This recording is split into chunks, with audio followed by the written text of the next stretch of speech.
Recent years have seen huge increases in the adoption of Building Information Modelling, or BIM, across the world of architecture, engineering and construction. With BIM, users can create digital representations of a built asset's physical and functional characteristics, allowing professionals to make more informed decisions about a project throughout its lifecycle. This can lead to faster delivery, closer collaboration, cost reductions, fewer changes needed, and other advantages.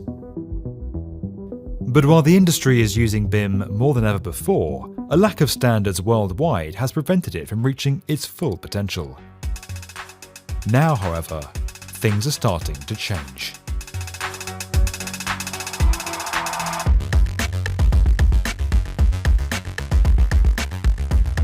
Like with any complex process that requires multiple groups to collaborate, it's long been agreed that construction projects built using BIM should have a strong framework to follow.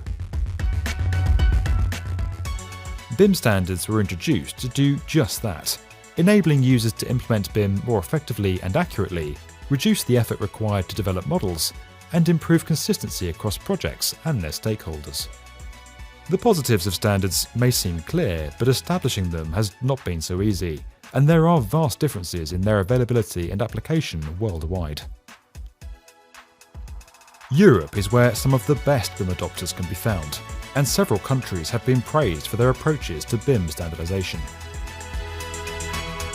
One of the first standards was introduced in the UK in the 1990s during the rise of personal computers, and before BIM was even a proper term. Called CIS2, it allowed for the seamless exchange of computer-based information during the design and construction of steel frame structures.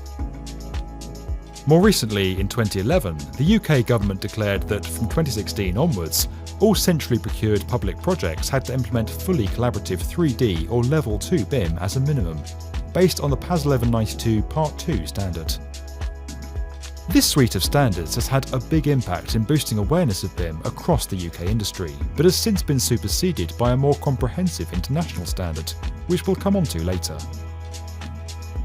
Home to some of the world's biggest construction projects of recent times, China is now seeing growing interest in the benefits of BIM and other digital technologies. But while mega builds like the Shanghai Tower saw BIM used extensively throughout, the country's construction sector remains fragmented. Adoption of BIM in China is led by the Ministry of Housing and Urban Rural Development.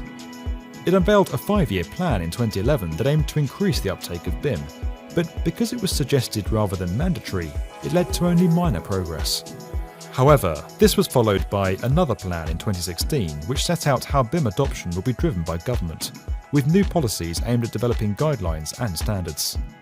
China hopes to reach a point where BIM becomes business as usual for its construction sector, resulting in improved efficiency, error reduction, and streamlined collaboration. Over in North America, the US is where BIM first emerged, with the earliest virtual models developed here in the 1970s.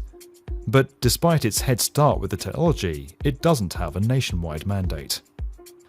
Instead, a number of large federal agencies and departments have come up with their own BIM mandates, which have helped to increase adoption, but also required contractors, architects and engineers to learn multiple standards. While some believe the US is behind where it should be with standardization, others argue that the high level of BIM maturity across the country, as well as the size and diversity of its construction sector, means a nationwide mandate may not be necessary. There's also been promising progress with the National BIM Standard United States, which seeks to improve the consistency of BIM use across the country. South America has made some big strides forward with BIM implementation, which began with the launch of the Chilean government's Plan BIM initiative. Through the work of Plan BIM, a new standard was introduced in June 2019, setting out how BIM methodologies would be integral to the development and operation of public projects from 2020. Other countries across the continent quickly followed suit. Just 2 months later, Argentina outlined its own approach to BIM adoption, Estrategia BIM Argentina, or eBIM-AR, as well as SI-BIM, a program aimed at implementing BIM nationwide. Brazil is also looking at a national strategy, while Peru is preparing to launch its own standard, and Colombia has a new set of guidelines.